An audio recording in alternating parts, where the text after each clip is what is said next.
So here we will talk about the voices of present continuous. Present indefinite के बारे में हमने बात कर ली थी.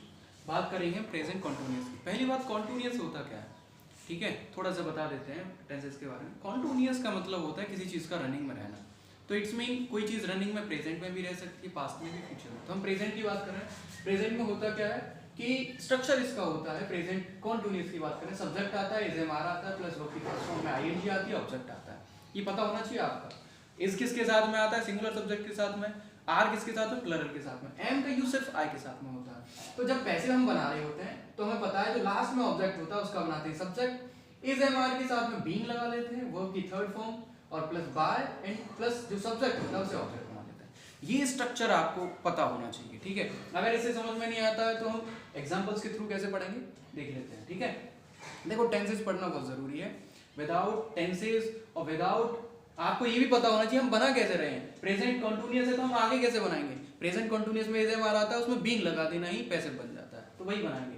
वर्ब की थर्ड फॉर्म आती है, हमेशा ध्यान रखना. जैसे एक्टिव दे रखा है, she is reading a book, तो ये ऑब्जेक्ट है बेचारा, तो are book is being, being का ध्यान रखना है. रेड बाय हर, हर क्या है, एक ऑब्जेक्ट है जो शी से बना है. ऑब्जेक्ट याद नहीं होंगे तो फिर आपको क्या करना है, प्रोनाउन चार्ट पहले याद करना है. विदाउट लर्निंग द ऑब्जेक्ट्स आपको वहां से चेक करना पड़ेगा. आई का मी ऑब्जेक्ट हो जाएगा, शी का आर हो जाएगा, कैसे है ना. दे का देम हो जाएगा, वी का अस हो जाएगा. तो ये आपको लर्न करना पड़ेगा. Without learning that pronoun chart you cannot learn, you cannot go further. आप नहीं जा सकते आगे. आप सोचोगे नहीं हम तो कर लेंगे, है ना. तो इतना कोई वो नहीं है इंटेलिजेंट के विदाउट आप लर्निंग आगे बढ़ जाए.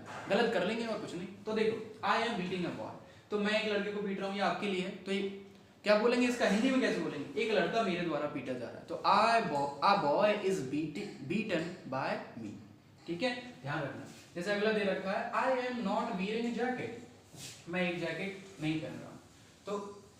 तो क्या है, एक ऑब्जेक्ट दिया अ जैकेट, सिंगुलर है तो इज आएगा, प्लरल है तो आर आ जाएगा. तो a jacket is not being worn by me. Wear की थर्ड फॉर्म होती है worn, वियर वोर worn, ठीक है, बाय मी. आई का देखो ऑब्जेक्ट हो गया मी.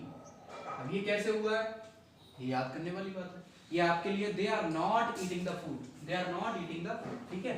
और देखो आगे जैसे दे रखा है are they writing a letter. हमें पहले देख लेना ये सेंटेंस कौन सा है, इंटरोगेटिव आ गया, पिछला हमने नेगेटिव का रखा. तो लेटर, अ लेटर, ये पूरा ही ऑब्जेक्ट है. तो देखते हैं अ लेटर एक सिंगुलर है तो पहले आ जाएगा इज अ लेटर. इंटरोगेटिव था, इंटरोगेटिव में बन रहा है, ध्यान रखना. Is a letter being written by them, they का ऑब्जेक्ट हो गया देम, ठीक है. ये ध्यान रखने वाली बात आपको बनाना है. Is she speaking a word, क्या वो एक शब्द बोल रही है, तो एक शब्द क्या है, ऑब्जेक्ट है, बना लेना अपने आप. देखो अब बात कर रहे हैं हम WH वर्ड की. Why is gold Smith making a ring, कि सुनार एक अंगूठी क्यों बना रहा है. देखो जितने भी ऑक्यूपेशंस हैं आपको याद होना चाहिए. गोल्ड स्मिथ माने क्या होता है, कॉबलर माने क्या होता है, मर्चेंट क्या होते हैं, ब्लैक स्मिथ क्या होता है, या फिर कसाई को क्या बोलते हैं, बचर. ये आपको अच्छी तरह से पता होनी चाहिए, ठीक है.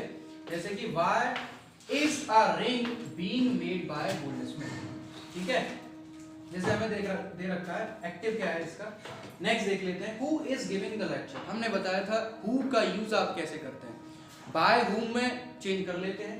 By whom is the lecture being given, ठीक है. नेक्स्ट देख लेते हैं एक्टिव क्या होगा, हुम आर यू टीचिंग, किसको आप पढ़ा रहे हैं. तो अगर ऐसा सेंटेंस आया तो कैसे बनाएंगे, who is being taught by you.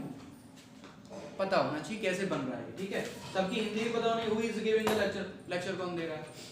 ये आपको बनाने सभी बिल्कुल सिमिलर. हमने क्या दे रखे हैं, एग्जांपल दे रखे हैं. जैसे कि when is she cooking the food, तो व्हेन का व्हेन आएगा. अब द फूड हमारा क्या है, ऑब्जेक्ट है, तो व्हेन के बाद में द फूड ले आइए, जो भी लेके आ रहा है. When is the food being cooked bye हर, तो ये बन जाएगा. आपको बनाना है ये कैसे बन रहा है, ठीक है.